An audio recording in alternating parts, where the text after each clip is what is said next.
Vieillissement et immortalité, partie 2 de 2. Avertissement par rapport aux propos tenus dans le cadre de cet enregistrement. Je ne demande pas de croire ce qui est dit, mais plutôt de vérifier par vous-même si cela est réel avec votre ressenti ou votre intellect. Bonne écoute. Ce qui fait que le corps physique de l'être humain se met à vieillir, c'est tout simplement le fait qui est programmé au niveau génétique pour vieillir. Par contre, éventuellement, si le corps humain subit une mutation, c'est-à-dire un changement dans sa manière d'être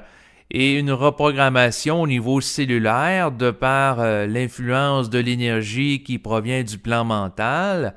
eh bien, à ce moment-là, il est possible que le corps physique vieillisse plus lentement et qu'il puisse éventuellement même arrêter de vieillir. Mais pour que cela arrive, il faut que le corps physique soit investi d'une vibration mentale qui soit suffisamment élevée pour altérer chacune des cellules du corps physique. Et ça, c'est en relation avec le processus de la fusion. Bien entendu, de vivre une communication télépathique avec l'esprit, d'être capable de discuter avec lui, de poser des questions et de recevoir des réponses, donc être capable de gérer la pensée qui vient dans la psyché, peut aider à intégrer son énergie sur une base embryonnaire. Mais ça ne veut pas dire pour autant que parce que l'individu est capable de discuter d'une manière télépathique avec l'esprit, qu'il va être capable de mettre fin au processus de vieillissement au niveau physique. Parce que ça demande une intégration très grande d'énergie. Et aussi, ce qu'il faut comprendre, c'est que l'individu ne peut pas décider au niveau égoïque du jour au lendemain de dire « Bon, je vais arrêter de vieillir comme ça ». Parce que ça ne fonctionne pas comme ça. C'est pas une affaire de volonté simple. Il faut qu'à quelque part, l'individu qui désire arrêter de vieillir réalise qu'à quelque part, si c'est un désir, c'est qu'il est sous l'influence d'une entité qui lui suggère l'idée qu'il veut arrêter de vieillir, parce que à ce moment-là, cette entité-là va amener une croyance ou une idée qui est en relation avec l'orgueil de l'individu. Donc, si un individu est orgueilleux, c'est sûr qu'il va trouver flatteur l'idée de devenir immortel, l'idée qu'à quelque part, il doit arrêter de vieillir parce qu'il est beau, il est grand et il mérite de connaître l'immortalité dans un corps physique. C'est sûr que si l'individu est orgueilleux, il peut être flatté par la croyance qu'il peut être utile de connaître un état d'immortalisation sur le plan physique, alors que si l'individu est en contact avec l'esprit, bien, l'esprit peut lui dire que c'est une entité astrale qui cherche à lui faire miroiter la croyance qu'il doit arriver à l'immortalité pour le garder occupé et le faire réfléchir en ce sens, alors que le corps physique est en relation avec des lois d'énergie qui sont supportées par le plan mental. Et pour que le corps physique soit altéré dans sa programmation au niveau cellulaire, il faut qu'il y ait l'intervention de l'esprit. Et sans intervention de l'esprit, l'individu peut passer des heures et des heures à répéter à voix haute qu'il veut être immortel, qu'il veut arrêter de vieillir, qu'il veut arrêter de souffrir et qu'il veut freiner le processus du vieillissement. Et ça ne servira absolument à rien, étant donné qu'à ce moment-là, la volonté n'est pas supportée par l'énergie de l'esprit, mais elle n'est que l'expression d'un désir égoïque en relation avec des idées qui sont interceptées du plan astral, qui cherchent à garder l'individu dans un désir de connaître l'immortalité, mais le plan astral n'a pas la capacité de permettre à l'individu d'avoir un corps physique qui est immortel et de maintenir cette condition dans un long terme, et de permettre aussi à l'individu d'accéder à une conscience qui va lui permettre de vivre intelligemment cette immortalité, bien entendu. Donc, autrement dit, par rapport à la question du vieillissement, c'est que au niveau cellulaire, la programmation qui est faite du corps vise, à travers le processus du vieillissement, à quelque part, amener l'ego à ne pas être statique. Donc, autrement dit, si l'ego réalise qu'à quelque part son corps a une finitude, dans certains cas, ça le force à modifier ses comportements ou agir avec plus d'intelligence parce que quelque part, il doit réaliser que la vie est précieuse et que quelque part, il doit s'ajuster aux changements en lien avec son corps. Donc, autrement dit, l'ego qui est en puissance alors qu'il est jeune. Donc, la personne qui a 20 ans et se croit capable de tout faire, eh bien, à quelque part, à travers le fait que le corps physique se dégrade et que c'est en dehors de sa volonté égoïque. Donc, autrement dit, la personne vieillit et à un moment donné, elle n'est plus capable de faire du ski ou faire des sports extrêmes comme elle en faisait plus jeune à mesure que le temps passe. Ça l'amène à vivre un processus de deuil qu'elle n'a pas nécessairement choisi, qui fait en sorte qu'à ce moment-là, l'ego réalise qu'il ne contrôle pas tout par rapport à sa vie. Et ça peut l'amener à être un peu moins orgueilleux que s'il aurait la possibilité, en fonction d'un désir qu'il manifeste en lui, de devenir du jour au lendemain immortel. Et surtout, s'il devient immortel avec une conscience qui est immature au niveau de son développement, ça pourrait occasionner de grands ravages. Imaginez, pendant un seul instant, un terroriste qui viserait à implanter des croyances radicales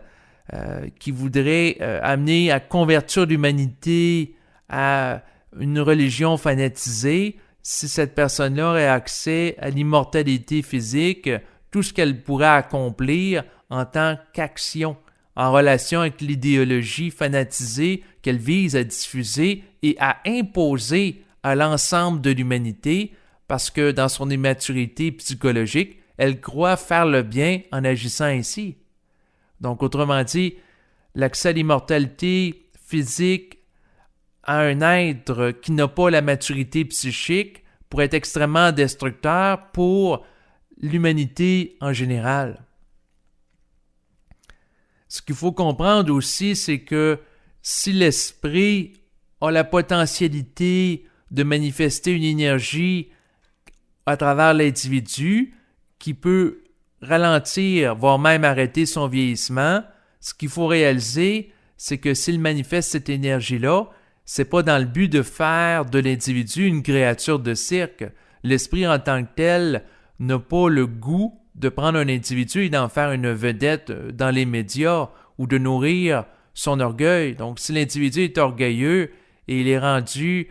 immortel, il va être très vaniteux. Donc, il peut se prendre pour un autre. Donc, quelqu'un qui aurait accès à une immortalité au niveau physique, alors qu'il se croit intelligent, il se croit beau, il se croit fin, bien, ça augmente ce sentiment de puissance de l'ego. Donc, l'esprit ne veut pas ça. Et aussi, l'esprit, lorsqu'il est en contact avec un individu, et un individu aussi s'incarne dans la matière, c'est en relation avec un agenda. Donc, autrement dit, qui ne devient pas immortel qu'il le veut au niveau physique. Concernant l'immortalité, ce qu'il faut comprendre, c'est pas le désir de l'ego qui rend un individu immortel et qu'à quelque part, c'est en relation avec le contact avec l'énergie mentale. Et c'est pas parce que quelqu'un est en contact avec l'énergie mentale que ça veut dire pour autant, alors qu'il a à peine entamé une communication télépathique avec l'esprit, qu'il va devenir immortel pour autant ou ralentir le processus de vieillissement. Parce qu'il y a des gens qui peuvent vivre la fusion et qui vont vivre moins longtemps que d'autres qui sont inconscients et qui ne vivent pas ce processus. Et la durée de vie d'un individu est en relation avec son plan de vie. Donc, l'individu doit réaliser que son existence est en relation avec une programmation, avec un plan de vie. Et pour en comprendre les rouages, eh bien, il doit discuter d'une manière télépathique avec l'esprit. Sinon, pour ce qui est de ralentir le processus du vieillissement à travers l'exercice de l'ego, ça peut être possible. Quelqu'un qui fait de l'activité physique régulièrement, qui s'alimente bien, que ce soit de prendre des oméga 3, des antioxydants, qui ait des bonnes habitudes de vie, qui arrête de fumer la cigarette, qui arrête de boire de l'alcool, ensuite qui diminue l'alimentation qui comporte des sucres, l'alimentation industrialisée, l'alimentation avec des produits chimiques et qu'il se concentre plutôt à manger de l'alimentation avec le moins possible de modifications industrielles et d'ajouts, c'est sûr que ça peut l'aider à ralentir le processus de vieillissement. Par contre, c'est pas nécessairement une garantie. Et ça peut être extrêmement contrariant pour l'ego, dans le sens que quelqu'un peut être extrêmement précautionneux. La personne peut arrêter de manger des gâteaux qui sont produits industriellement sur une chaîne de montage comportant une quantité considérable de sucre qui peuvent favoriser l'apparition de certaines maladies. C'est consommé en grande quantité, même chose par rapport au gras, la viande rouge en grande quantité. Donc, il peut prendre beaucoup de précautions pour diminuer la consommation de certaines nourritures qui peuvent être nuisibles pour la santé. Il peut faire de grands efforts avec son ego en vue de ralentir le processus de vieillissement. Par contre, si l'individu n'est pas conscient que sa vie n'est pas gérée totalement par son ego, à ce moment-là, l'individu peut être confronté à une grande déception, en ce sens qu'il peut vivre un accident qu'il n'aura pas choisi, qui va raccourcir sa durée de vie et qui va faire en sorte qu'il va vivre moins longtemps, même s'il a pris toutes sortes de précautions au niveau alimentaire, au niveau physique, au niveau de faire des placements au niveau financier pour favoriser une longévité. Alors qu'un autre individu peut être plus négligent par rapport à ces aspects, mais vivre plus longtemps. Donc, la durée de vie est en relation avec le destin de l'individu, et le destin de l'individu est en relation avec la manifestation de l'intelligence créative à travers lui. Donc, autrement dit, l'individu doit être capable de vivre en harmonie avec l'esprit pour comprendre sa destinée, la raison pour laquelle il est sur Terre et sa programmation, et agir en conséquence par la suite. Sinon, concernant le vieillissement, c'est sûr qu'il y a des choses intéressantes à dire, parce que c'est le fait de réfléchir constamment, le fait d'intellectualiser, le fait d'analyser, le fait de ressentir des émotions, que ce soit de la joie, de la tristesse, de la colère, qui gruge beaucoup d'énergie vitale.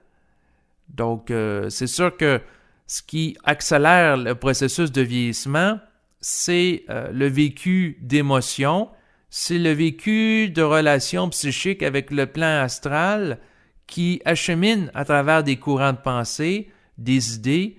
des états émotionnels ou des états de réflexion qui vont gaspiller l'énergie vitale de l'individu, alors que si l'individu est capable de ne pas nourrir ses idées de par son énergie et être capable d'être stable dans le mental, être stable dans l'intellect, ne plus ressentir inutilement des émotions, bien à ce moment-là, il peut augmenter sa durée de vie et sa qualité de vie et ralentir le processus du vieillissement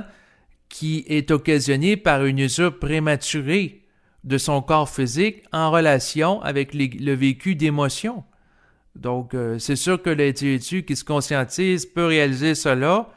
mais il peut réaliser aussi en même temps qu'à quelque part, il doit accepter qu'il ne contrôle pas toute sa vie et que même s'il est capable d'apporter des correctifs intelligents dans sa vie, cela n'est nullement une garantie qu'il va ralentir le processus de son vieillissement sur le plan physique. D'ailleurs, à cet effet, il peut y avoir des gens extrêmement conscients qui vont vieillir comme tout le monde sur le plan physique, mais ça n'enlève à rien à la communication télépathique qu'ils vivent avec le plan de l'esprit parce que c'est au niveau de l'énergie. À l'égard du processus de vieillissement, ce qu'il faut comprendre, c'est que pour bien le vivre, il faut être capable de se détacher de la forme. Donc, plus qu'un individu apporte de l'importance à la forme, plus que la personne est orgueilleuse, c'est sûr que si la personne était très populaire à cause qu'elle a une belle apparence, de voir son apparence changer au fil des ans, lié au processus naturel de vieillissement, ça peut la contrarier en tant qu'ego. Parce que l'ego, si l'ego se définit à travers l'apparence du corps physique, fondamentalement, et que le corps change, il vit de la frustration parce qu'il subit alors le processus du vieillissement du corps physique qu'il n'a pas choisi. Alors que si l'ego se définit à travers sa relation avec l'esprit et se conçoit comme étant un corps d'énergie mentale, c'est-à-dire une structure énergétique autonome en relation avec une vibration mentale, bien à ce moment-là, que le corps change ou non au fil des ans, que la peau change, qu'il y a des cheveux blancs qui apparaissent et que la force physique soit moins grande, que les muscles deviennent plus flasques, bien à ce moment-là, ça ne le fait pas souffrir autant que s'il serait totalement identifié au corps physique. Donc, si l'individu est capable de se détacher de la forme, il va vivre beaucoup plus aisément le processus de vieillissement en réalisant qu'à quelque part, il continue d'exister au-delà de la forme et que sa vie ne se limite pas à la forme physique. Autrement dit, qu'un individu qui est en contact avec l'énergie mentale, eh bien, s'il s'harmonise à cette énergie qui est immortelle, eh bien, son existence va perdurer au-delà de la forme physique, en ce sens que sa conscience va continuer d'exister comme étant une structure énergétique de nature autonome en relation avec l'énergie mentale qu'elle aura intégrée de son vivant.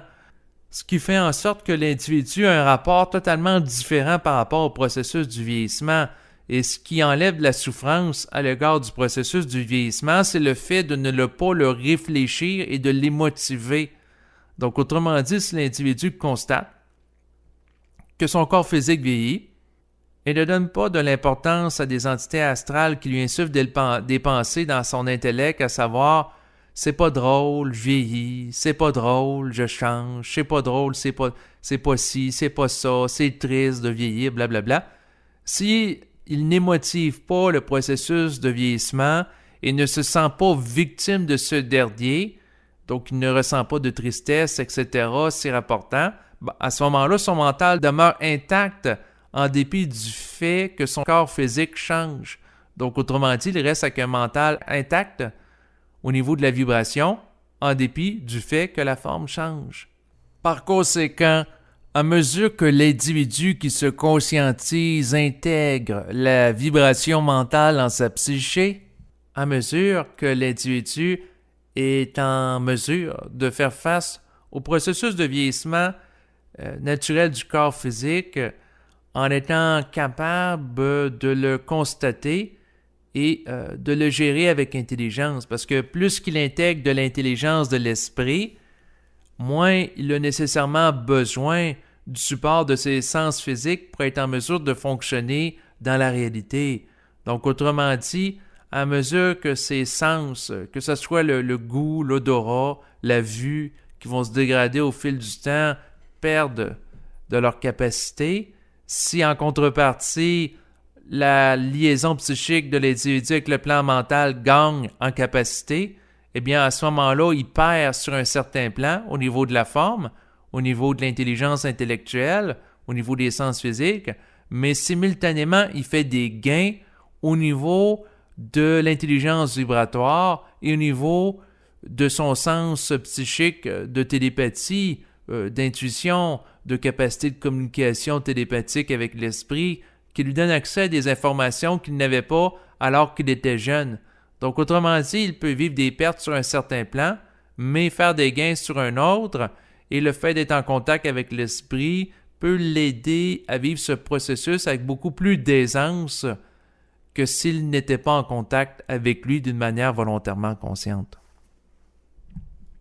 L'individu qui est conscient ne se sent pas victime du processus de vieillissement, mais se voit plutôt comme étant un être qui est appelé à composer intelligemment avec ce dernier s'il a à vivre avec ce dernier. Donc, autrement dit, il voit ce processus comme étant un élément avec lequel il doit composer, plutôt que de tenter de le nier, de le rejeter et d'être en réaction émotive à son égard.